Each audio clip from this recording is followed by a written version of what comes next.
찬양대 찬양 감사합니다. 안녕하십니까? 네, 함께 기도로 주일 말씀 함께 하겠습니다. 기도하시겠습니다.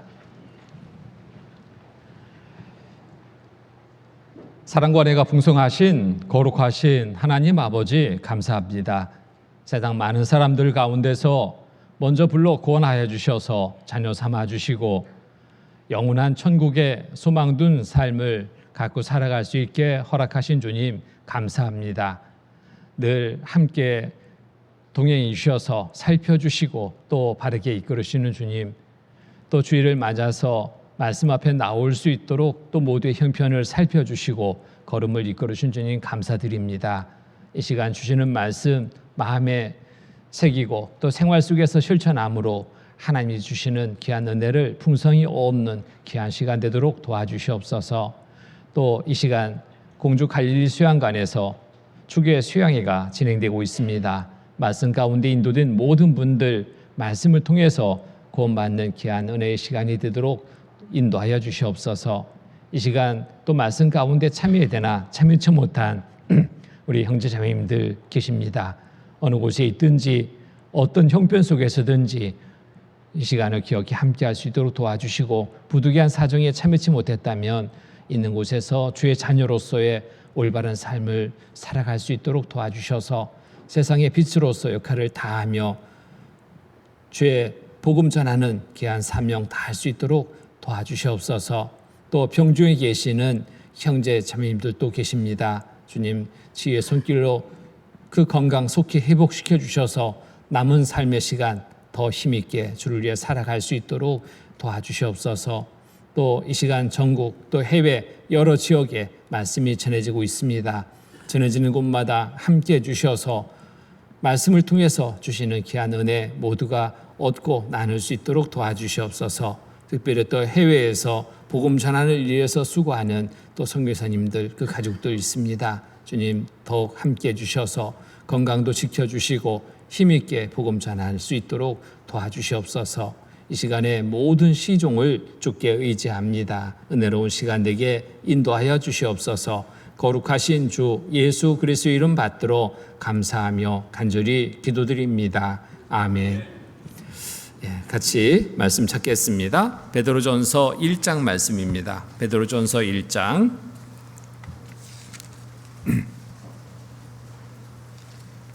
베드로전서 1장 13절로 17절 말씀입니다.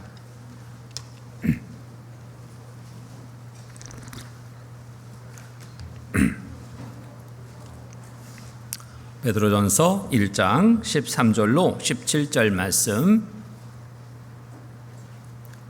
찾으셨으면 천천히 함께 읽겠습니다.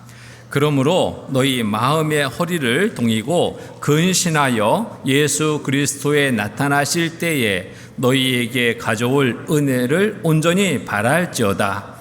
너희가 순종하는 자식처럼 이전 알지 못할 때 줬던 너희 사역을 본 삼지 말고 오직 너희를 부르신 거룩한 자처럼 너희도 모든 행실에 거룩한 자가 되라.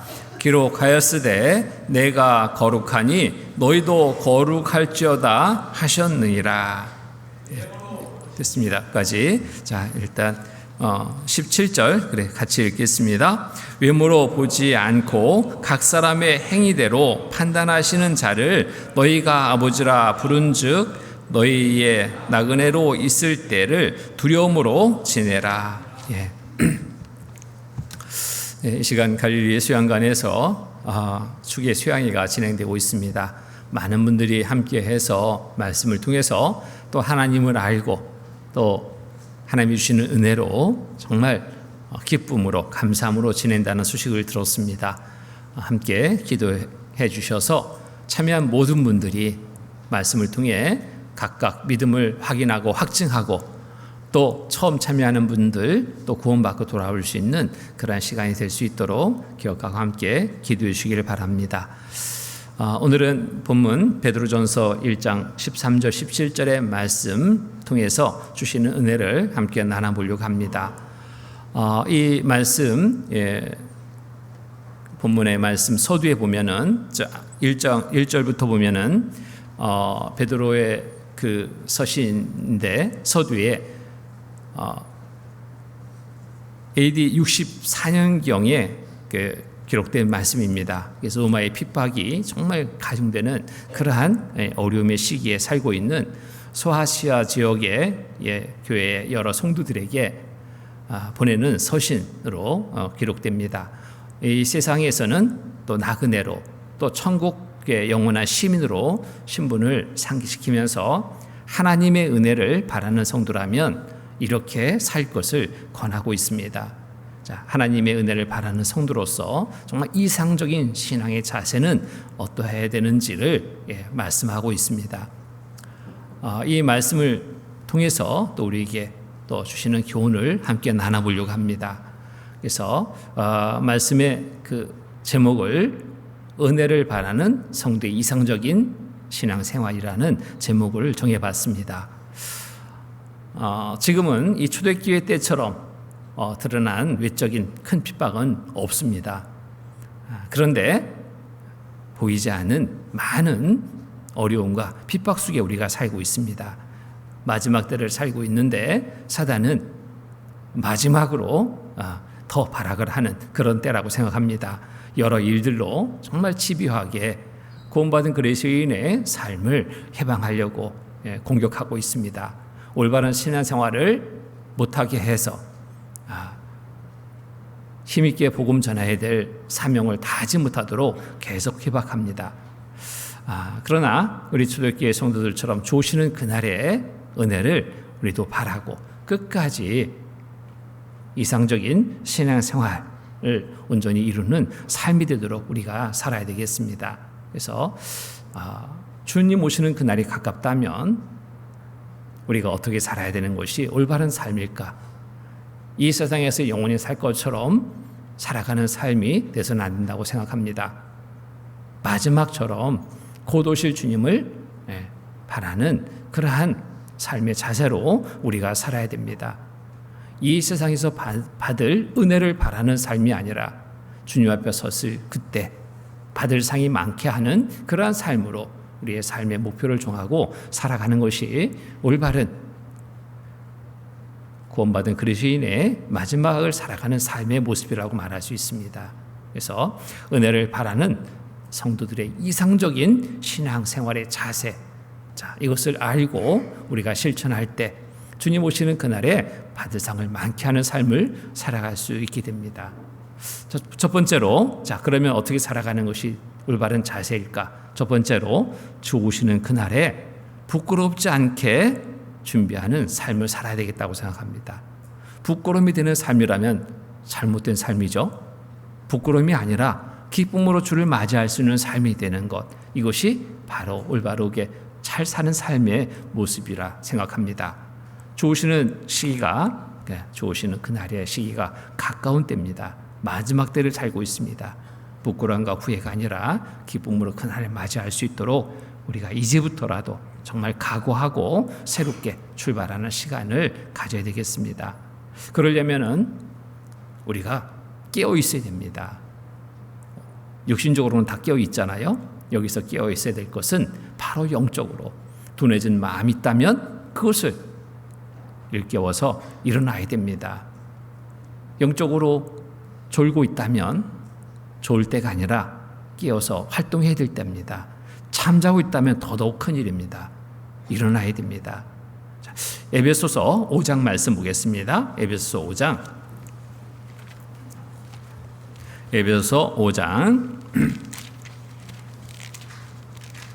14절 5장 14절 말씀 같이 읽겠습니다. 그러므로 이르시기를 잠자는 자여 깨어서 죽은 자들 가운데서 일어나라. 그리스도께서 내게 비추시리라 하셨느니라. 자, 그러므로 이르시기를 잠자는 자여 깨어서 죽은 자들 가운데서 일어나라. 죽은 자는 아무것도 할 수 없습니다. 구원받은 그리스도인이 죽은 자처럼 살아서는 안 되겠죠. 하나님의 은혜를 바란다면 정말 우리는 시대를 분별해서 깨어나야 됩니다. 곳곳에서 들리는 여러 소식들을 듣습니다. 놀라운 소식들입니다. 모든 면에서 신기록입니다. 좋은 것에 신기록이 하면 참 좋겠는데요. 안 좋은 것에 신기록이 계속 작성되고 있을 때 우리가 살고 있습니다. 기상이변도 신기록입니다. 여러 부분에서 나타나는 일들이 그냥 예사스럽게 우리는 봐서는 안 된다고 생각합니다. 우리가 말씀을 알고 있습니다. 알고 있는 말씀대로 나타나는 일이라면 우리가 어떠한 자세로 살아야 되는 것이 올바른 자세일까? 바로 영적으로 깨어나야 됩니다. 일어나야 됩니다. 아직도 세상에 소망 둔 삶이라면 영적으로 잠자고 있는 어리석은 자의 삶이라고 말할 수 있습니다. 이 세상의 소망을 거두고 영원한 천국의 소망 온전히 바라고 우리는 마지막처럼 주님의 자녀로서의 일을 다해야 될 겁니다. 이제 일어나 정말 무엇을 우선하여 살아야 되는지 알고 우리가 실천해야 될 때입니다. 디모데전서 6장 말씀 보겠습니다. 디모데전서 6장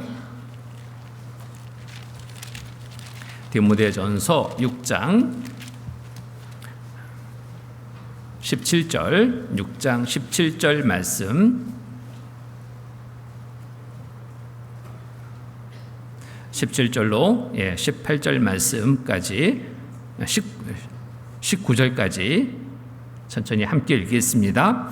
네가 이 세대의 부한 자들을 명하여 마음을 높이지 말고 정함이 없는 재물에 소망을 두지 말고 오직 우리에게 모든 것을 후히 주사 누리게 하시는 하나님께 두며 선한 일을 행하고 선한 사업에 부하고 나눠주기를 좋아하며 동정하는 자가 되게 하라. 이것이 장래에 자기를 위하여 좋은 터를 쌓아 참된 생명을 취하는 것이니라.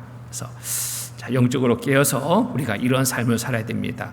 내가 이 세대의 부한 자들을 명하여 마음을 높이지 말고 정함이 없는 재물에 소망을 두지 말고 우리에게 모든 것을 후히 주사 누리게 하신 하나님께 두며 세상의 것들을 이제 내려놓고 하나님의 것으로 채우려는 그런 마음을 가져야 됩니다. 하나님이 주시는 좋은 것으로 채우려는 그런 마음으로 우리가 살아야 됩니다. 믿지 않는 사람들이야 세상 것으로 채우려고 합니다. 돈 쫓습니다. 많은 지식도 쫓습니다. 명예도 쫓습니다. 권력도 쫓습니다. 이 세상의 것들로 채우려고 노력합니다. 그런데 우리 구원받은 그리스도인이라면 이 모든 것들이 참으로 헛되다라는 것을 잘 알고 있습니다. 죽음에 가져갈 것이 하나도 없잖아요. 다 놓고 가야 될 것들, 잠시의 것들이잖아요. 영광도 잠시입니다. 세상의 영광은 그렇습니다. 권세도 잠깐입니다. 잠시에 누리는 거죠. 영원한 것은 없습니다. 죽으면은 이것저것 아무것도 가져갈 수 없다는 것 우리는 너무나 잘 압니다. 주님 오시는 그날에 이 모든 것들은 불필요한 것입니다. 나와 함께 할 수 없는 것들입니다. 나와 함께 영원히 할 수 있는 것을 우리가 준비해야 됩니다. 어떻게? 그래서 우리에게 모든 것을 후히 주사 누리게 하신 하나님께 두며 우리의 마음부터 정해야 됩니다. 하나님께 마음을 둬야 됩니다. 하나님이 주시는 좋은 것을 바라고 그것을 얻기를 힘쓰는 삶으로 방향을 전환해야 됩니다. 선한 일을 행하고 선한 사업에 부하고 나눠주기를 좋아하며 동정하는 자가 되게 하라. 이것이 장래에 자기를 위하여 좋은 터를 쌓아 참된 생명을 취하는 것이니라. 영원한 것에 우리는 투자를 해야 됩니다. 이것이 잘하는 투자입니다. 세상에 투자한다? 항상 불안하기 그지없죠? 요즘 같으면은 세상에 이것저것 투자한 사람들 보니까요, 밤잠 못 자더라고요. 밤잠 못 자. 주식에 투자한 사람 보니까 밤잠 못 자요. 코인에 투자한 사람 보니까 밤잠 못 자요. 이런저런 물질을 쫓는 삶은 항상 불안하기 그지없습니다. 그런데 천국 소망을 가진 우리, 이러한 삶이 돼서는 안 되죠. 항상 주께 우리 마음을 둬야 됩니다. 천국에 우리의 소망을 둬야 됩니다. 그것을 바라고 살아간다면 하루하루의 삶이 불안하지 않습니다. 오히려 기대되는 마음의 삶이 될 수 있죠. 하나님이 함께 해주십니다. 돌봐주십니다. 온전한 삶을 이룰 수 있도록 하나님은 늘 함께 해주십니다. 그래서 이제 일어나 무엇을 우선하여 살아야 하는지를 알고 있다면 우리는 정말 실천해야 됩니다. 실천하는 것이 중요하죠. 알고 있다 하는 것이 다라면 유익이 없습니다. 알고 있는데 행치하는 것은 우리 하나님 옆에 섰을 때 책망받게 됩니다. 알고도 왜 행치하냐면 죄인이라 그랬습니다. 죄. 내가 하나님 말씀을 알지 못해서 그냥 이렇게 살았습니다. 그것에 대해서 하나님은 허물지 않을 거예요. 몰랐으니까. 그런데 알고 있는데 행치 않았다. 책망하십니다. 구원받은 여수가 더하면 더할수록 우리는 많은 말씀을 듣습니다.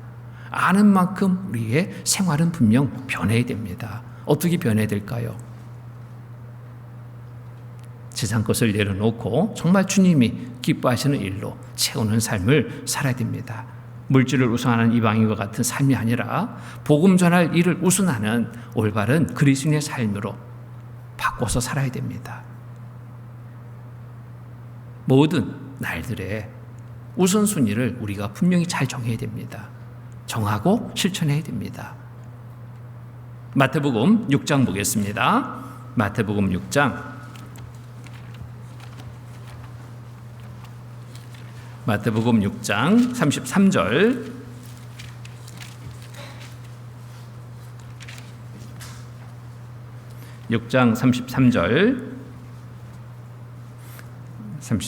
같이 읽겠습니다. 너희는 먼저 그의 나라와 그의 의를 구하라. 그리하면 이 모든 것을 너희에게 더하시리라. 너희는 먼저 할 것을 우리에게 정해 주셨죠. 먼저 할 것이 뭐라고요? 그의 나라와 그의 의를 구하라. 그의 나라와 그의 의를 구하는 것이 뭘까요? 하나님이 기뻐하시는 일로 살아가는 삶입니다. 가장 기뻐하는 일은 뭘까요? 복음 전하는 일이죠. 복음 전하는 일. 이 복음 전하는 일을 기뻐하신다고 날마다 전도한대요. 근데 어떻게 전도하는 거 봤더니 그냥 입만 열면 전합니다. 잘하는 일이죠. 그런데 그 행실은 따르지 않았습니다. 전도가 안 되는 거예요. 열매가 없는 겁니다. 말과 행실을 일치시켜서 복음 전하는 일, 그럴 때 열매 맺는 삶이 됩니다. 그래서 우선순위는 잘 정해야 됩니다. 먼저 할 것. 우리가 하루 일을 시작할 때 그러잖아요. 먼저 할 것, 나중 할 것. 잘 정하죠. 세상의 일은 그렇게 정하는데 우리의 삶에서 가장 중요한 것이 뭔지를 잃어버리고 세상 일로만 그런 순서를 정한다면 이 또한 잘못된 겁니다. 바꿔야 됩니다. 세상의 어떤 일보다도 더 우선순위를 둬야 될 것이 있습니다. 주님의 일로, 주님의 기뻐하시는 일로, 복음 전하는 일로 우선순위를 둬야 될 겁니다. 자,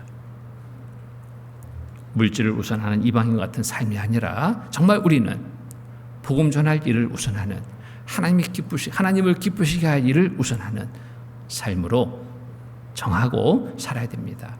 자, 그간의 삶을 한번 돌아봅니다. 하루하루 왜 이렇게 시간은 빨리 가는지 정신없이 바쁘게 살았는데 무엇으로 바쁜 생활을 했는지 이거 한번 살펴봐야 돼요. 무엇으로 바쁜 생활을 했는지, 내 생활에 주된 것이 무엇인지 잘 생각해 봐야 됩니다. 세상 일이 우선되는 삶이 아니라 주님의 일, 곧 복음 전하는 일을 우선하는 삶을 살았는가? 전도하는 일로 정말 바빴는가? 구호만 외치는 전도 의미 없습니다. 계획만 세우는 전도 의미 없습니다. 실행하는 전도가 되어야 되잖아요. 우리의 삶의 전체가 전도를 위해서 사용되는 삶이 되어야 됩니다.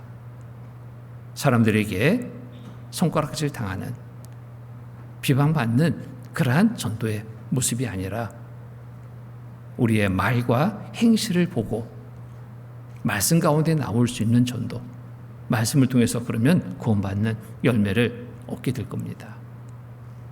자, 행실이 따르지 않는 삶이라면 오히려 믿지 않는 사람들에게 조롱받습니다. 말은 잘한다. 흔히들 그렇게 말합니다. 말은 잘한다. 이게 무슨 뜻이겠습니까? 말은 잘하는데 행실은 다르다. 좋은 소리가 아닙니다. 말 잘한다고 좋은 소리가 아니죠. 비웃는 소리입니다. 하나님을 믿는다는 많은 사람들, 그렇다 비웃음을 당할지 몰라도 우리 구원받은 그리스도인은 비웃음의 대상이 돼서는 안 됩니다. 다르다 얘기를 들어야 되겠잖아요. 다르다. 저들과 다르다. 믿는데 왜 다르지? 올바로 믿는 믿음인 것 같다.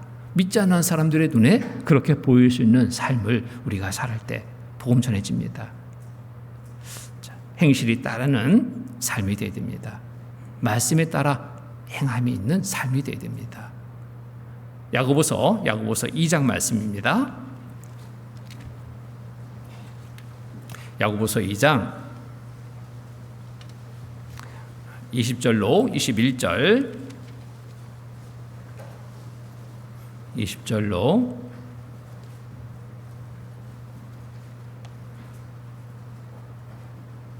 20절로 21절 말씀 또 같이 읽겠습니다. 아하, 허탄한 사람아, 행함이 없는 믿음이 헛것인 줄 알고자 하느냐? 우리 조상 아브라함이 그 아들 이삭을 제단에 드릴 때에 행함으로 의롭다 하심을 받은 것이 아니냐? 이게 아하, 허탄한 사람아, 행함이 없는 믿음이 헛것인 줄 알고자 하느냐? 우리 조상 아브라함이 그 아들 이삭을 제단에 드릴 때에 행함으로 의롭다 하심을 받은 것이 아니냐? 행함이 따르지 않는 믿음, 온전한 믿음이라 말할 수 없는 겁니다. 간증 잘하는 것 좋죠. 그런데 간증과 일치되지 않는 삶이라면 그 간증은 오히려 은혜가 아니라 해가 될 수 있습니다. 해외에 나가보면 가끔 그런 모습을 보면서 정말 불안불안한 마음으로 기도하게 되는 때가 있습니다. 해외에 이제 구원받은 지 얼마 안 되는 형제 자매들과 교제하는 시간 속에 한국에서 간 선교팀 일행 중에 한 분이 간증을 합니다. 말은 통하지 않지만 통역을 통해서 전달이 됩니다. 간증하는 순간에 여기저기서 와 합니다. 와. 왜 와 할까? 구원받은 연수가 자기들과 비교가 안 되니까 일단 거기서 와 합니다. 나는 이제 1년밖에 안 됐는데 20년 됐다고 하니까 30년 됐다고 하니까 막 더 와. 그러면서 눈빛이 반짝반짝합니다. 무엇을 바랄까요? 정말 은혜 얻기를 바라는 거예요. 구원받은 그리스도인의 삶이 어떻게 살아야 되는지 이제 모르잖아요. 배우려는 그런 마음으로 초롱초롱한 눈빛이 됩니다. 그런데 그 간증이 영 시원치 않습니다. 하나님의 말씀을 통해서 구원받고 하나님의 자녀로서 이렇게 살아온 간증, 승리의 간증을 하면 좋은데요. 그 자리에서 승리의 간증이 아니라 실패의 간증을 합니다. 내가 사실 구원받은 지 오래됐는데요. 그간에 잘 못 살았습니다. 이번 선교를 통해서 제 마음도 좀 가다듬고 좀 바르게 살려고 합니다. 좋죠. 그런데 기대했던 그곳 형제 자매들의 기대에는 차지 않습니다. 뭔가 은혜를 줄 알고 바라고 귀를 기울이는데 은혜가 아니라 그 간증을 듣는 순간에 실망스러운 마음을 갖게 됩니다. 그리고 주님을 위해 살고자 했다면 주님을 위해서 이렇게 살겠다는 각오 얘기하면 참 좋겠잖아요. 그런데 거기서 끝. 와 보니까 주변이 어떻고 세상이 어떻고 생활이 어떻고 세상 얘기합니다. 육신적인 얘기합니다. 더 찬물을 끼얹는 경우가 돼요. 이번에 그 26일 날, 다음 주 26일 날 이제 이번 주네요. 이번 주 26일 날 태국 수양에 참여하려고 합니다. 참여하기 위해서 9명 출발하는데 저 포함해서 이번에는 또 청년들이 또 많이 참여해 주고 있습니다. 네, 몇 차례 모임을 가지면서 그런 부분을 부탁을 합니다. 우리의 모습을 통해서 그들의 마음이 더 열리게, 우리의 모습을 통해서 또 현지의 형제 자매들이 올바른 삶을 살아가는 계기가 되게. 자, 그런 부분에서 준비하고 가자고 교제를 합니다. 중요한 부분이기 때문에 그렇습니다. 해외에 나갈 때만이 그럴까요? 아닙니다. 우리가 교회 안에서도 마찬가지입니다. 지금 갈릴리 학교가 진행되어 있는데 갈릴리 학교에 참여한 분들, 이제 구원받은 지 얼마 안 되는 분들 많이 참여하고 계십니다. 그런 시간을 통해서 먼저 구원받은 분들의 본을 보인다면 어떤 교육보다 더 효과가 크게 나타납니다. 말 한마디, 행동 하나하나가 크게 영향을 미칠 수 있습니다. 교회 안에서뿐만 아니라 가정에서도 또 세상 전 부분에 거쳐서 우리의 삶을 드러내는 올바른 말씀에 따른 삶을 살고 있다는 것을 드러내는 그런 삶이 될 때 좋은 열매를 얻고 하나님 앞에 섰을 때 그로 인해서 칭찬을 받는 삶이 될 수 있습니다. 그래서 아하 허탄한 사람아 행하며 넌 믿음이 헛것인 줄 알고자 하느냐. 헛된 믿음이 아니라 올바른 믿음의 모습을 늘 보일 수 있어야 됩니다. 오늘 세상에서 사는 마지막 날처럼 생각하고 정말 우리가 항상 주오시는 그날을 생각하고 준비해야 됩니다. 오늘이라도 주님 오실 때 내 삶이 어떻게 평가될까? 하나님 앞에 어떻게 평가될까? 내 스스로의 평가가 아니라 하나님이 보시는 나는 어떨까? 생각해 봐야 됩니다. 스스로라면 자칫 후한평가를 내려서 그래도 잘 살고 있어 라고 생각하면서 그냥 만족해 할 수 있겠죠. 그런데 하나님 앞에 섰을 때 하나님은 나를 어떻게 평가하실까? 이게 중요한 거 아니겠습니까? 이것을 우리가 늘 살펴봐야 됩니다. 마지막처럼 오늘이 마지막처럼 정말 최선은 다하는 삶이라면 하나님 앞에 섰을 때 좋은 평가를 받을 수 있을 겁니다. 잘하였다 충성된 종아 칭찬받는 삶이 될 수 있습니다. 그러기 위해서 오늘 하루의 삶이 허비되지 않도록 우리가 살아야 됩니다. 요한복음 9장입니다. 요한복음 9장.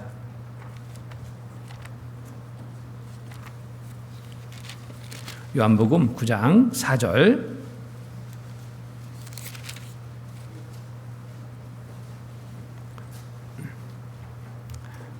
9장 4절 같이 읽겠습니다.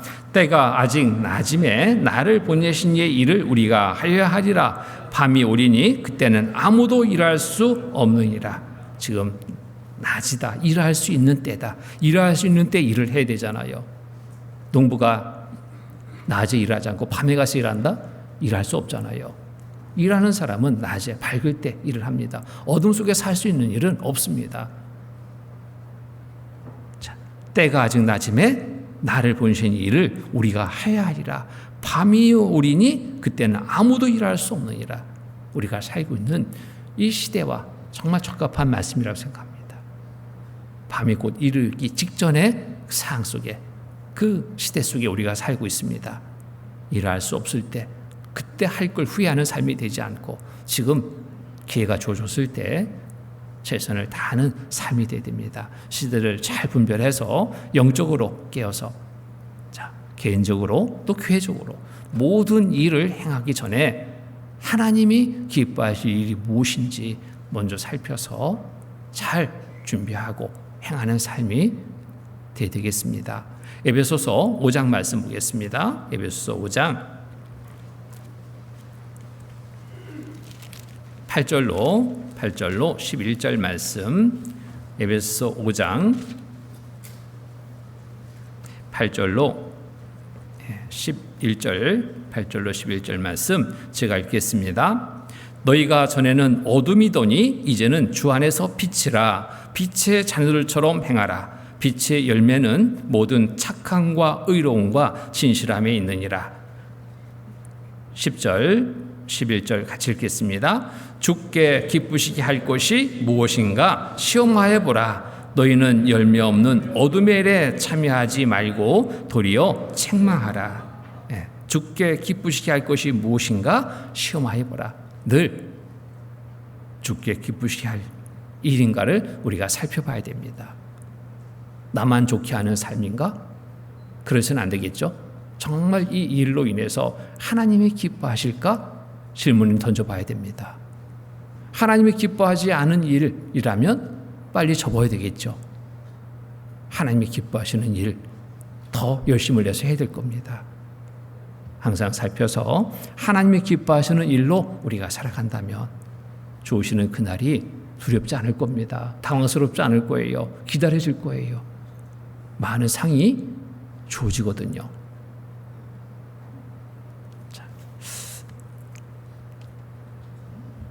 또 무엇을 어떻게 준비해야 될까? 마음의 허리를 동이고 그날을 준비해야 됩니다. 마음의 허리를 동여야 됩니다. 여기 허리를 동인다라는 것은 일터에 나가는 준비된 사람의 모습이 연상되죠. 일할 때 막 허리를 탁 동여맵니다. 봉사할 때 참여인들 모습 보면요, 딱 복장부터 갖춥니다. 아주 뭐 깨끗한 옷 입고 뭐 보기에는 화려하고 예쁜데 일할 복장이 아니라면 일 못합니다.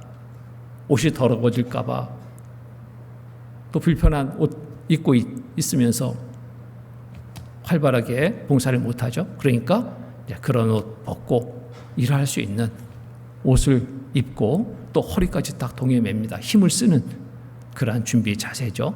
우리가 이러한 준비로 주님의 일로 열심을 다하는 삶이 되어야 됩니다. 본문 말씀 보겠습니다. 본문 베드로전서 1장 13절 말씀,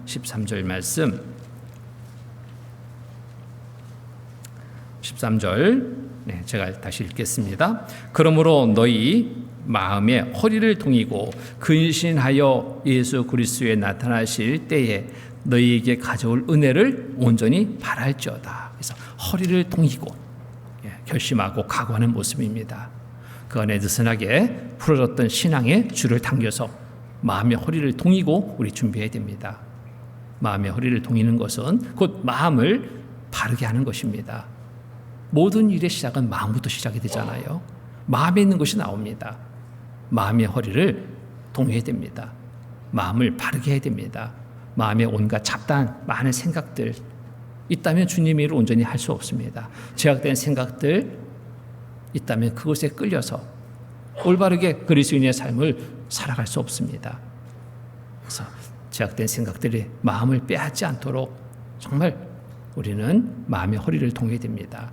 오직 주님의 일에 집중할 수 있도록 그간의 잘못된 마음을 돌이켜서 새로운 각오 속에 우리의 삶을 출발해야 됩니다.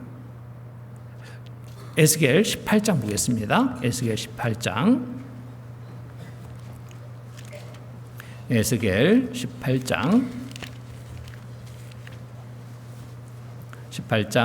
30절로 32절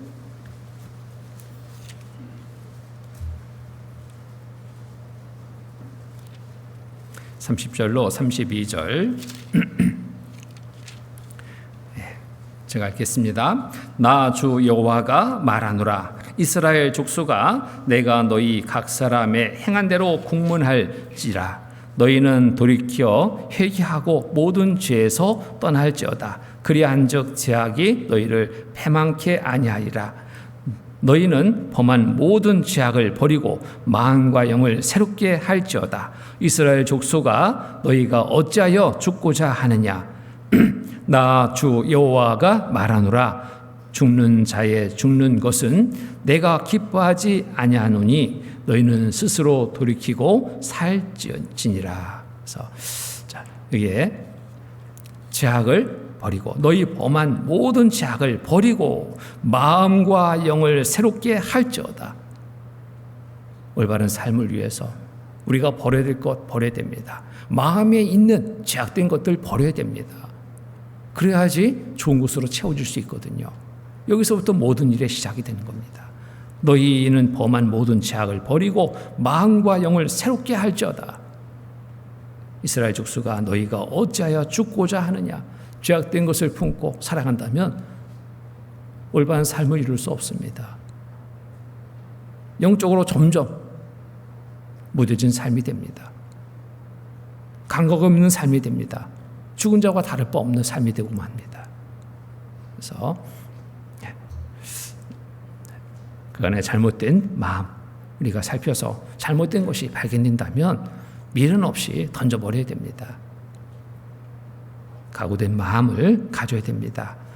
자, 믿음으로 마음의 허리를 통해서 정말 또 세상의 험한 것들을 버리고 주님 오시는 그날을 우리가 준비해야 됩니다. 에베소서 4장 보겠습니다. 에베소서 4장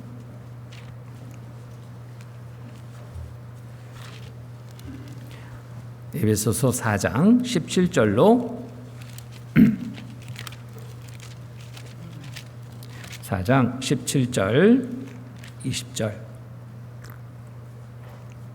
17절로 20절 말씀 같이 읽겠습니다. 그러므로 내가 이것을 말하며 주 안에서 증거하노니 이제부터는 이방인이 그 마음에 험한 것으로 행한 같이 너희는 행하지 말라.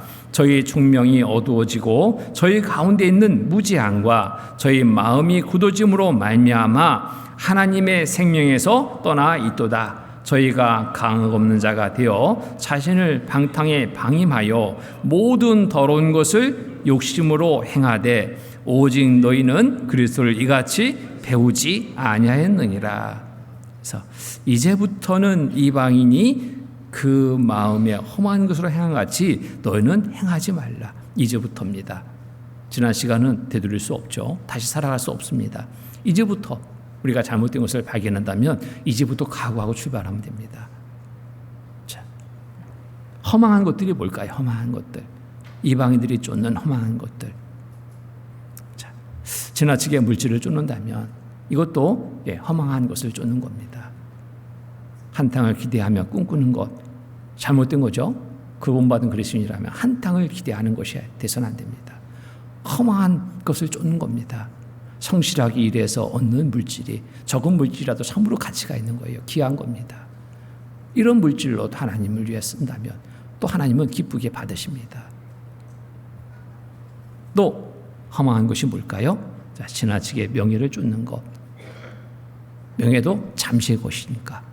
지나치게 지식을 쫓는 것. 이것도 허망한 것입니다. 잠시의 것입니다. 지나치게 권력을 쫓는 것. 이건 더더욱 허망한 겁니다. 자, 이 모든 것들은 영원히 함께할 수 없는 것입니다. 영원히 함께할 수 있는 것. 이것을 우리가 쫓아야 됩니다. 이것을 바라고 쫓아야 됩니다. 얻기를 바라고 쫓아야 됩니다. 어떻게 쫓을 수 있을까요? 배운 대로 하면 됩니다. 말씀 배운 대로 말씀에 따라 살아가면 잘 사는 삶이 됩니다. 교회 안에서는 잘 사는 것처럼 보이는데 가정에서도 그렇게 살아야 되죠. 근데 가정과 교회가 다른 삶이 돼서는 안 됩니다.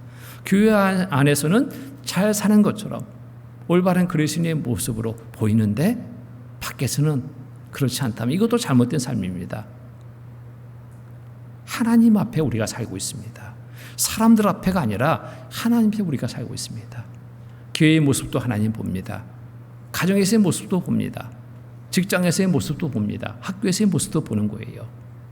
하나님 보실 때 변함없이 온전한 삶의 모습을 우리가 보일 수 있어야 됩니다.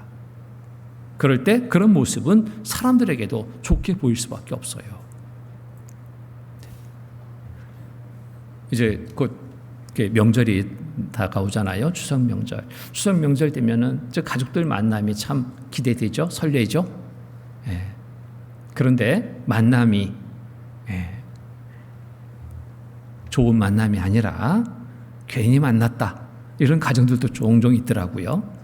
만나가지고 대판 싸움만 하고 마음이 상해서 돌아오는 그런 모임도 있습니다. 왜 그럴까? 자, 험한 것을 쫓는다면 그러한 가족의 모임이 될 수 있습니다. 그것으로 해서 다툼이 됩니다. 어느 가정은 막 대판 싸웠어요. 왠가 봤더니 상속 문제 때문에, 재산 문제 때문에 내가 더 갖겠다고 서로. 자, 구원받은 그리스도인들이라면 그런 싸움에 말려들지 말아야 됩니다. 허망한 것들을 알고 있잖아요. 자, 그런 것들을 내가 내려놓음으로 오히려 그 영혼을 건질 수 있다면 이것은 더 값진 투자입니다. 무엇이 더 유익한 것인지를 우리가 잘 알고 있는 대로 실천해야 됩니다. 우리는 말씀을 통해서 배웠잖아요. 배운 말씀대로 살아가면 진짜 잘 사는 겁니다. 말씀을 거역하는 삶이라면 믿지 않는 사람들과 별반 다를 바 없을 거예요. 험한 것으로 우선해서 쫓는다면 이거 말씀 배운 대로 실천하는 삶이 되지 않는 거죠. 에베소서 4장 20절 말씀 다시 한번 같이 읽겠습니다. 오직 너희는 그리스도를 이같이 배우지 아니하였느니라. 자, 오직 너희는 그리스도를 이같이 배우지 아니하느니라. 배우지 아니한 대로 살면 잘못된 거죠. 배운 대로 살면 됩니다. 배운 대로. 하나님이 하지 말라는 거 하지 않으면 돼요. 하라는 거 하면 됩니다. 어디서든지 하나님의 말씀에 중심된 삶이라면 좋게 보일 수밖에 없습니다. 말씀대로 살자. 마음을 정해야 됩니다. 험한 것으로 쫓지 말고 배운 말씀을 쫓아서 행하는 삶을 살자. 칭찬받는 삶이 될 수 있습니다.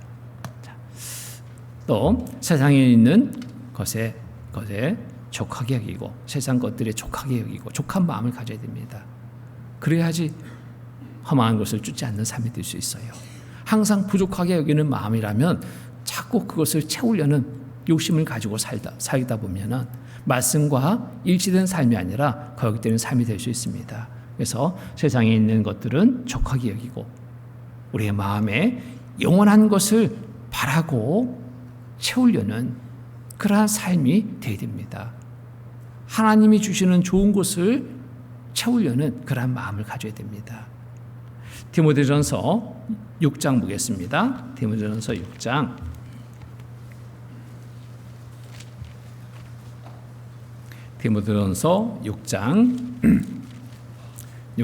7절로 8절 말씀.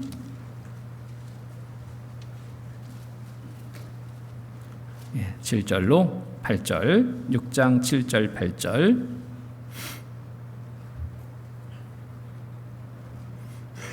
7절 8절,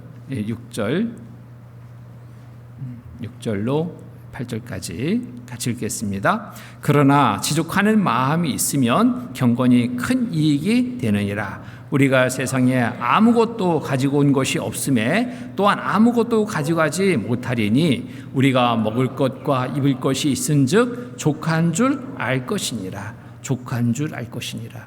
족한데 계속 이것을 쫓지 않게 되죠. 부족하다 생각할 때 계속 그것을 마음에 두고 쫓게 됩니다. 자, 어느 날 어디를 다녀오는데요. 먹을 시기를 놓쳤어요. 식사할 시기를 놓쳤습니다. 얼마나 배고픈지. 시내에 딱 들어오니까요. 왜 이렇게 간판들이 안 보이던 간판들이 보여요. 보이는 간판들이 뭔가 봤더니 음식점이에요. 음식점. 야, 여기 음식점이 이렇게 많았나? 전에는 지나면서도 별로 관심 없이 봤던 그 음식점들이 막 눈에 막 선명하게 들어오는 거예요. 저거 먹으면 좋겠다. 저거 맛있겠다. 빵집 옆에 딱 지나는데 냄새가 왜 이렇게 또 코를 자극하고 막 먹고 싶은 그런 마음을 갖게 하는지 생각해 봤습니다. 왜 그러지 내가 갑자기? 먹을 것에 이렇게 관심을 갖고 쫓고 있지? 보니까 배고프더라고요. 배고픈 때니까 모든 것이 막 먹을 것으로 보이는 거예요. 족한 마음이라면 그런 거 보이지 않을 텐데요. 배부르다면 음식점 간판이 잘 안 보입니다. 배부를 때는, 배고플 때는 그게 보여요. 족한 마음을 갖는 것 그렇습니다. 우리가 세상의 것을 자꾸 쫓는 것은 그것에 족한 마음을 갖지 못하기 때문에, 주신 것에 족한 마음을 갖지 못하기 때문에 부족하게 생각되니까 그것을 바라고 계속 쫓게 되는 겁니다. 자, 우리가 잘 생각해야 됩니다. 기준을 세상의 이런저런 것들의 기준을 높이지 말고요. 낮추면 낮출수록 우리의 마음의 행복도는 높아집니다. 근데 세상 것들의 욕심을 가지면 가질수록 우리의 마음의 행복도는 떨어집니다. 그렇잖아요? 없는 것만 자꾸 헤아리는 분이 있어요. 이것도 없고요, 저것도 없고, 이것도 없고요. 근데 제가 보니까 가진 것이 너무 많아. 집에 가보니까 막 집안이 가득해. 근데도 항상 부족하대요. 항상. 그 인상이 찌푸려져 있는 거예요. 냉장고는 안 열어봤는데요. 냉장고가 몇 개야, 몇 개 쭉. 그거 다 비어 있을까요? 다 채워져 있을 거예요. 그런데도 먹을 거 걱정하는 거예요. 자족하는 마음을 우리가 가져야 됩니다. 작은 것 하나라도 정말 감사합니다. 감사의 마음을 가질 때 자족의 마음이 됩니다. 그것에 우리의 마음을 뺏기지 않고 끌려가지 않게 됩니다. 그런데 욕심이 내야 될 것이 있습니다. 주님 앞에 받을 상에는 욕심을 내야 됩니다. 그날에 받을 상을 욕심을 내야 돼요. 욕심을 내서 그 많은 상을 받기를 힘써야 됩니다. 노력해야 됩니다. 우리의 삶의 방향을 전환시켜야 됩니다. 그간에는 세상 것에 마음을 두고 쫓았다면 이제는 주님 앞에 서는 그날 받을 상을 많게 하는 일로 욕심을 내고 우리가 쫓아야 됩니다. 영원한 것을 준비하는 것, 하나님 앞에 받을 상을 많게 하는 겁니다. 이 세상에 사는 동안 잠시 소유했다 놓고 해야 되는 것들, 이것을 욕심내 쫓아간다면 영원한 상을 포기하는 겁니다. 어리석은 거예요. 어리석은 삶이 되지 않도록 우리의 마음을 잘 살펴봐야 됩니다. 또 마음속에 거추장스럽고 잡다한 생각들이 있다면 이거 빨리 바뀌어야 됩니다.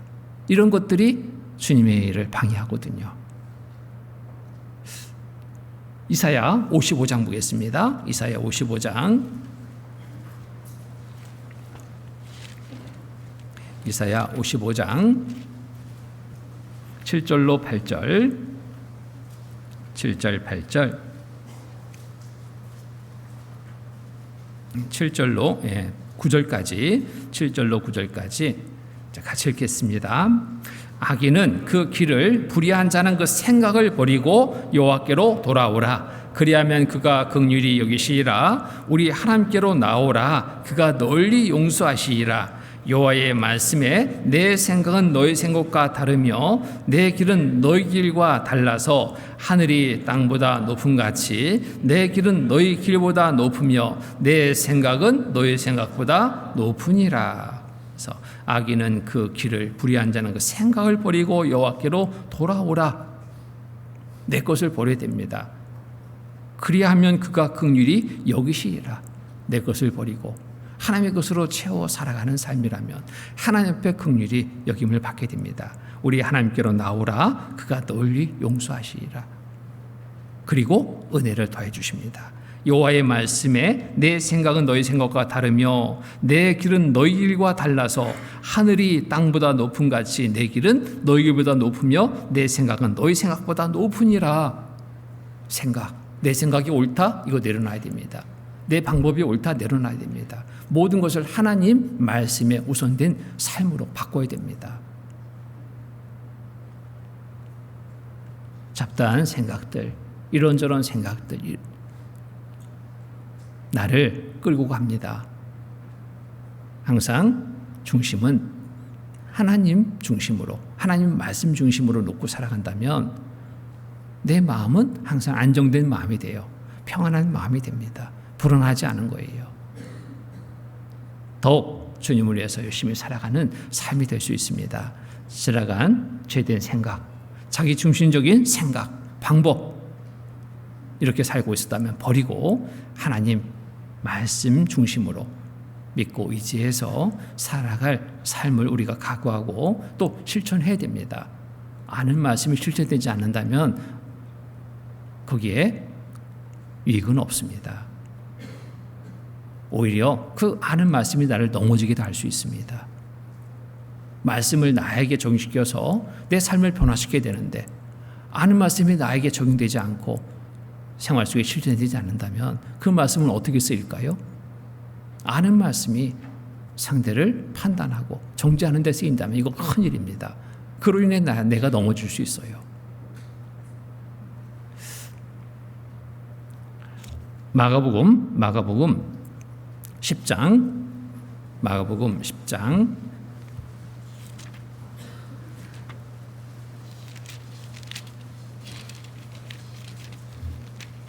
마가복음 10장 28절로 30절 28절로 30절 같이 읽겠습니다. 베드로가 여짜와 가로되 보소서 우리가 모든 것을 버리고 주를 좇았나이다. 예수께서 가라사대 내가 진실로 너희에게 이르노니 나와 및 복음을 위하여 집이나 형제나 자매나 어미나 아비나 자식이나 존토를 버린 자는 금세 있어 집과 형제와 자매와 모친과 자식과 존토를 100배나 받되 핍박을 겸하여 받고 내세 영생을 받지 못할 자가 없느니라. 자, 베드로가 여짜오 가로되 보소서 우리가 모든 것을 버리고 주를 좇았나이다. 모든 것을 버리고 주를 좇았나이다. 자, 믿음의 선진들의 삶을 보면요, 모든 것을 버리고 쫓았습니다. 제자들을 불렀습니다. 각각의 일터에서 불렀습니다. 그때 어때요? 다 버렸습니다. 업으로 있든 베드로 부를 때 다 버렸습니다. 금을 깃고 있든 야고보 버렸습니다. 다 버리고 쫓았습니다. 세리로 있든 제자, 세리, 그때 당시 세리라면 꽤나 돈 많이 벌 수 있는 그런 그 직업 중에 하나였죠. 근데 그 돈 버는 일, 사람들에게 비방을 받긴 하지만 어쨌든 돈을 많이 벌 수 있는 그 일도 버렸습니다. 버리고 쫓았어요. 하면서 따르지 않았습니다. 마음을 한 곳으로 둔 겁니다. 우리도 주님의 자녀로 삶을 살려 한다면 마음을 한 곳으로 둬야 됩니다. 집중해야 됩니다. 우선순위를 잘 정하고 살아야 됩니다. 믿음의 선인들이 그랬던 것처럼 자기의 소중한 것들을 버리고 즉시 주님을 쫓는 삶을 살아서 하나님을 기쁘시게 하는 삶을 산 것처럼, 그래서 믿음의 승리자로 우리에게까지 소개되는 그런 삶을 산 것처럼 우리도 이와 같은 삶이 되도록 살아야 됩니다. 베드로, 안드레, 야고보, 요한 금을 버렸습니다. 배 버렸습니다. 함께 일하던 사람들도 버리고 예수를 쫓았습니다. 하나님의 사랑으로 은혜를 입은 또 소경도 있었죠. 이 소경도 그간의 소중하게 여겼던 겉옷을 벗어버리고 쫓았잖아요. 벗어버리고 내가 소중하게 여겼던 것들, 그간에 소중하게 여겼던 것들, 구원받기 전에 소중하게 여겼던 것들, 이것들을 계속 마음의 중심에 두고 우리가 그것을 우선해 살아간다면 주님의 일을 온전히 할 수 없을 겁니다. 주님이 정말 기뻐하시는 일로 우리가 온전히 살 수 없을 겁니다.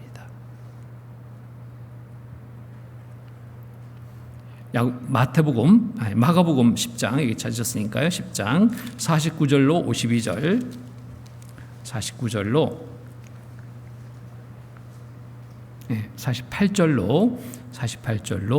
52절까지 제가 읽겠습니다.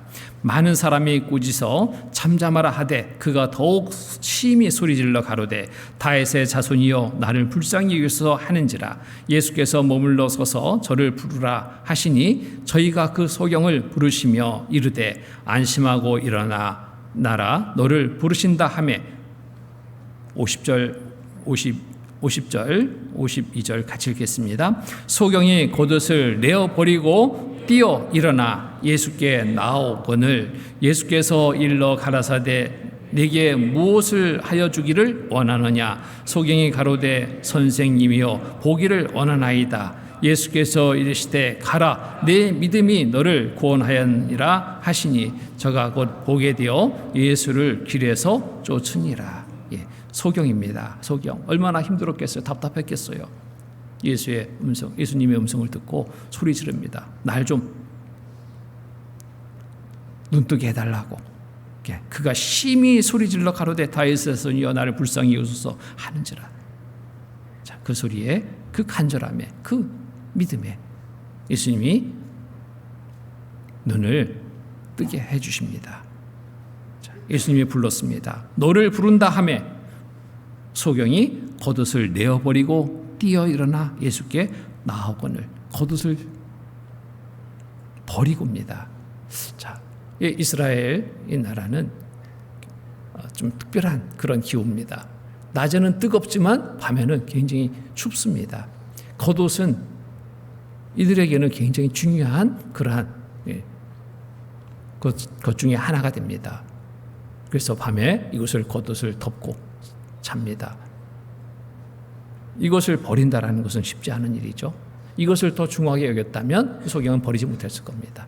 근데 그보다 더 중요한 것이 무엇인지를 알기 때문에 보게 되는 것, 이보다 더 중요한 게 아니죠.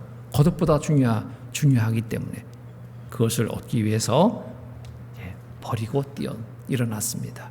자, 우리도 중요한 것이 무엇인지를 항상 생각해야 됩니다. 세상에 이런저런 것들이 중요하다? 그것을 쫓게 될 겁니다. 중요하게 여기는 것을 쫓게 되잖아요. 그보다 더 중요한 것이 있다. 지금 소유한 이런 것들은 잠시 주의를 피할 수 있는 겉옷과 비교할 수 있는 것들이 되겠죠.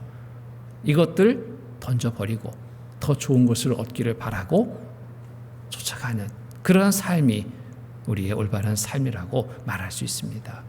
자.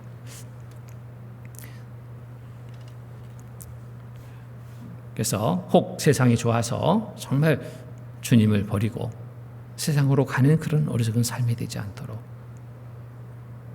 또 좋은 날에는 믿음이 좋은 것처럼 그런데 어려움을 겪게 되니까 도망가는 비겁한 제자들과 같은 삶이 되지 않도록 우리가 변함없이 오직 예수로 살아가는 그런 삶이 되도록 살아야 되겠습니다. 그럴 때 받을 상이 많은 거예요.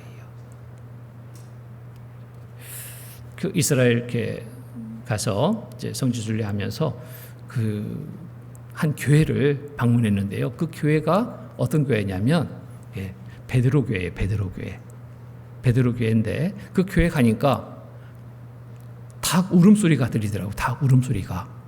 그래서 어디서 들리는 거지? 닭은 없는데 계속 울음소리가 들리는 거예요. 그 울음소리를 들으면서 생각했습니다. 그 이름이 베드로 교회인데 베드로의 후회, 무엇을 듣는 순간에 후회했습니까? 닭 울음소리를 듣는 순간에. 예수님을 쫓을 때 예수님이 말씀하셨거든요. 네가 나를 3번 부인하니라. 언제? 닭이 울게 되면. 근데 실제로 베드로가 3번 부인했잖아요. 저주하며 부인했잖아요. 그때 닭이 울었습니다. 밖에 나가서 얼마나 통곡했습니까? 그 통곡의 소리가 들리는 것 같았습니다. 닭 울음소리와 섞여서 통곡의 소리가 들리는 거예요. 생각이 됐습니다. 후회되는 삶을 살지 말자. 후회되는 삶을 살지 말자. 끝까지 쫓는 삶을 살자. 좋을 때 쫓는 것은 누구나 할 수 있습니다. 좋은 때 하는 거 누구나 할 수 있어요. 힘들고 어려움의 환경 속에서도 변함없이 내 믿음을 지키고 굳건히 지키고 끝까지 하나님의 자녀된 삶을 살아가는, 쫓는 삶을 살아가는 것, 이게 정말 중요하다고 생각합니다. 한때는 잘 살았다. 그보다 더 중요한 것은 끝까지 잘 사는 것, 이게 더 중요한 게 아니겠습니까? 한때 잘 사는 사람 참 많아요. 근데 지금 보이지 않는다면 그 잘못된 삶이잖아요. 주님 오시는 그날 그 앞에 기쁨으로 맞이할 수 있는 우리 모두의 삶이 되도록 우리가 살아야 됩니다. 마가복음 14장 보겠습니다. 마가복음 14장 50절로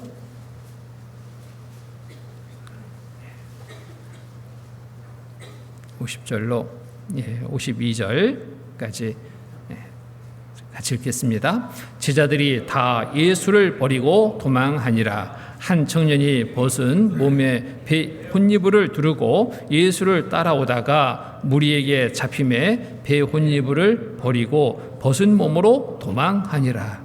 자, 예수님이 잡히실 때 제자들이 어떻게 됐습니까? 다 도망가 버렸어요. 다. 죽기를 맹세하고 쫓겠다고 하는 제자들 다 도망가 버렸습니다. 자, 여기 또 혼이불을 덮고 두르고 따라오다가 무리에게 잡힘에 혼이불을 버리고 벗은 몸으로 도망하니라. 정말 부끄럽게. 또 53절에 보면은 저희가 예수를 끌고 대제사장에게로 가니 대제사장들과 장로들과 서기관들이 다 모이더라. 베드로가 예수를 멀찍이 쫓아. 베드로가 예수를 멀찍이 쫓아. 참, 좀 전에 그 각오와는 전혀 다른 모습이죠. 죽기까지 따르겠다는 베드로가 멀찍이 예수를 쫓았습니다. 대제사장 집 앞에 뜰 안까지 들어가서 하숙들과 함께 앉음에 불을 쬐더라. 대제사장들과 온 공회가 예수를 죽이려고 그를 거짓 증거를 찾지 못하니. 여기 보면은 여기에 52절 보면은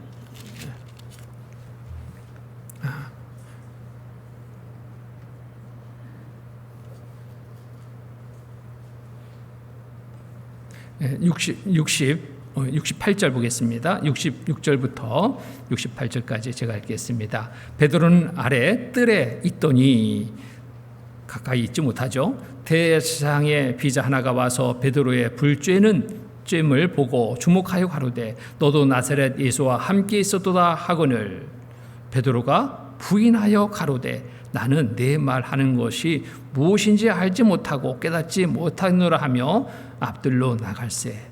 자, 베드로가 부인을 시작합니다. 또 70절 보면 또 부인하더라. 또 71절 보면 베드로가 이번엔 어떻게 부인하냐? 저주하며 맹세하되 나는 너희 말하는 이 사람을 알지 못하노라 하니. 저주까지 합니다. 저주까지. 이렇게 변할 수 있을까요? 그때 봐요. 닭이 곧 두 번째 울더라. 이에 베드로가 예수께서 자기에게 하신 말씀 곧 닭이 두 번 울기 전에 내가 세 번 나를 부인하리라 하심이 기억되어 생각하고 울더라. 정말 얼마나 후회가 됐을까요? 가슴을 치며 막 통곡해도 시원찮은 거예요. 들을 수 없는 거예요. 어찌 이런 일이 나에게. 그 교회 가니까 계속 닭울음 소리가 계속 들리는 거예요. 모두에게 생각하게 하는 그 울음소리였습니다. 베드로처럼 후회되는 삶에 되지 않게 살자. 끝까지 주를 따르는 삶을 살자. 마음의 각오를 갖게 하는 그런 울음소리였습니다. 우리도 이 울음소리를, 닭 울음소리를 마음에 늘 들을 수 있어야 됩니다. 듣고 후회되지 않도록 하루하루의 삶이 정말 후회되지 않도록 우리가 살아야 되겠습니다. 그럴 때 주님 만나는 그날이 부럽지 않게 되겠잖아요.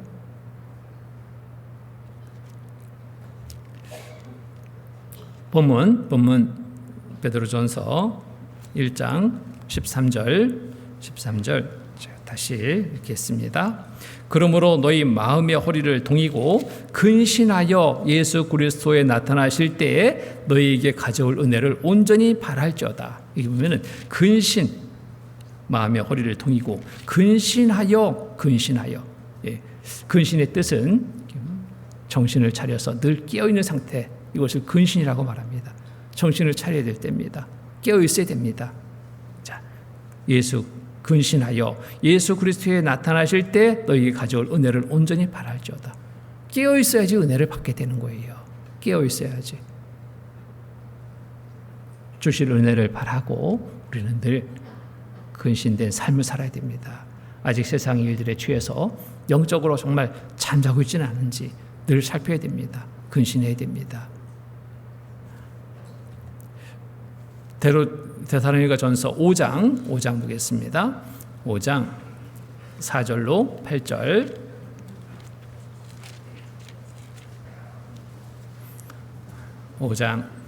4절로 8절 말씀 제가 읽겠습니다. 형제들아 너희는 어둠에 있지 아니하며 그날이 도적같이 너희에게 임하지 못하리니 너희는 다 빛의 아들이요 낮의 아들이라. 우리가 밤이나 어둠에 속하지 아니하나니 그러므로 우리는 다른 이들과 같이 자지 말고 오직 깨어 근신할지니라. 자는 자들은 밤에 자고 취하는 자들은 밤에 취하되 우리는 낮에 속하였으니 근신하여 믿음과 사랑의 형배를 붙이고 구원의 소망의 투구를 쓰자. 근신해야 됩니다. 세상 일에 취해서 영적으로 잠자고 있는 상태가 돼서는 안 됩니다. 술 취한 자와 세상에 취한 자 보면은 비슷해요. 비슷해. 술 취한 자도 제대로 생활 못합니다. 세상에 취한 자도 제대로 신앙생활 못합니다. 취한 자가 돼서 말아야 돼요. 성령에 취한 자가 돼야 되는데 세상에 취하고 술에 취하면 안 되겠죠. 자, 술 취한 자 행동 보면은 행동이 절제되지 못합니다. 소리 지르고 막 오물도 막 쏟아내고 정말 가까이가 쉽지 않죠. 또 걸음걸이가 또 바르지 못합니다. 길을 가는데 비틀비틀해요. 또 감각이 둔합니다. 넘어졌는데 넘어진지도 몰라요. 아픈지도 몰라. 다른 사람들 말 들어요? 안 듣습니다. 제일 힘든 게 술 취한 사람과 대화하는 게 힘들더라고요. 자기 말만 계속해. 소리 지르고 안 들어. 세상에 취한 성도도 마찬가지 모습이 나타납니다. 죄된 생활을 절제하지 못합니다. 세상에 취하면 그래요. 죄를 죄로 크게 여기지 못합니다. 그냥 그런 죄된 습관 버리지 못합니다. 계속 거기에 끌려가는 거예요. 산소문 가운데 살지 못하고 방황합니다. 눈을 들어 위를 봐야 되는데 자꾸 밑에만 보고 있어요. 세상에 취한 겁니다. 뭐 없을까? 좋은 거 없을까? 세상에서. 영적으로 감각이 둔해져서 하나님이 주시는 징계도 알지 못합니다. 이게 세상에 취하면 그래요. 어려움 분명 있어요. 정말 저건 돌이키라고 주시는 경고인데 하나님이 주시는 징계인데 옆에서는 다 알아요. 근데 본인이 몰라. 본인이. 안타까운 거예요. 그렇다고 옆에서 그 징계라고 좀 돌이키라고 이렇게 말한다는 게 쉽지 않죠? 그러면 또 그 말 때문에 또 막 상처가 돼가지고 또 큰일 합니다. 참 안타까운 모습이죠. 우리는 그런 부분에 깨어있다면 금방 발견됩니다. 깨어있으면 발견되는 일을 지금 졸고 있기 때문에 잠자고 있기 때문에 세상에 취해 있는 상태가 되기 때문에 그걸 알지 못해요. 더 큰 징계를 받고 그 뒤에서 돌이킵니다. 병원에 가면은 가끔 그런 이야기를 듣습니다. 내가 잘못 살았어요. 병원에 누워서 큰 고통을 받으면서 그제서야 깨닫는 정말 안타까운 모습을 봐요. 어리석은 모습이잖아요. 작은 징계에 빨리 돌이켰다면 오히려 더 하나님의 큰 은혜로 더 잘 사는 삶이 될 텐데 한 번도 아니고 두 번도 아니고 경고를 계속했는데도 징계를 통해서 알게 했는데도 둔해가지고 그것을 분별하지 못했습니다. 무엇 때문에 둔해졌는가? 세상에 취해버렸거든요. 나는 어떤지 우리가 정말 살펴봐야 됩니다. 세상에 취한 성도로 살고 있지는 않은지 살펴봐야 됩니다. 하나님의 말씀의 경고를 또 이들은 듣기 싫어합니다. 말씀을 듣는 시간, 모든 말씀이 나에게 주시는 말씀이거든요. 근데 나에게 주는 말씀으로 듣지 않아요. 말씀을 그냥 내가 다 내 마음에 둬야 될 말씀인데 구별합니다. 구별. 자기의 마음에만 드는 말씀을 마음에 둬요. 그리고 합리화시켜요. 자꾸만. 이건 문제입니다. 말씀 그대로를 받아야 되는데 자기가 그 말씀을 자기 생활 속에 합리화시켜요. 자기 편리한 대로 그렇게 이용해서는 안 됩니다. 왜 그런가? 세상에 취했기 때문에 그래요. 영적으로 깨어있다면 모든 말씀이 은혜입니다. 내가 잘못된 것을 알게 되고 또 이렇게 살아야 되는 삶의 방향을 정하게 되고 모든 말씀을 그렇게 받아들일 수 있는데 세상에 취한 성도의 삶이 돼서는 안 됩니다. 술 취한 자 보면 손가락을 쓰라잖아요. 왜 저렇게 살까? 자, 세상에 취한 성도 보면 더 안타깝습니다. 내가 그 대상이 되지 않도록, 안타까움의 대상이 되지 않도록 우리가 늘 스스로 자기 자신을 늘 말씀 앞에 살펴야 됩니다. 이대로 살펴서 정말 근신된 삶을 온전히 우리가 살아가야 됩니다. 주님 오시는 그날에 우리의 모습 어떻게 보여지기를 바랍니까? 어떻게 주님을 맞기를 바랍니까? 부끄러움으로 그것을 바라는 분은 하나도 없을 겁니다. 그날이 기쁨의 날이 될 수 있도록, 그날이 영광의 날이 될 수 있도록 우리가 살아야 되지 않겠습니까?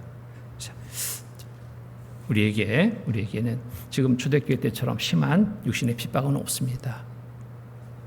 그렇기 때문에 우리가 세상에 취할 수 있습니다. 빠질 수 있어요. 그래서 더 근신해야 됩니다. 물질의 풍요가 또 우리의 삶을 나태하게 할 수도 있습니다. 지혜의 유혹들이 우리를 넘어지게 할 수도 있습니다. 정말 세상에 눈 돌리면은 그냥 끌려갑니다. 밤거리 모처럼 지나가게 됐습니다. 왜 이렇게 화려한지. 술집마다 막 바글바글합니다. 젊은 사람들 정말 많더라고요. 여기다 와 있네 할 정도로. 그곳에서 뭐 좋은 그런 일들만 있겠습니까? 거기에서 많은 죄가 범해집니다. 그런 곳에 우리의 구원받은 그리스도인이 시선을 두고 쫓다 보면은 계속 빠져버려요. 자기도 모르게 빠져들게 됩니다. 제 유혹들이 너무너무 많아요. 그러니까 더 정신을 차리게 됩니다. 그래서 적당히 세상과 타협하는 삶이 돼서는 안 됩니다. 정말 단호해야 됩니다. 말씀에 중심된 삶을 살고자 하는 마음으로 단호하게 정하고 우리가 그러한 삶이 되도록 우리가 살아야 됩니다.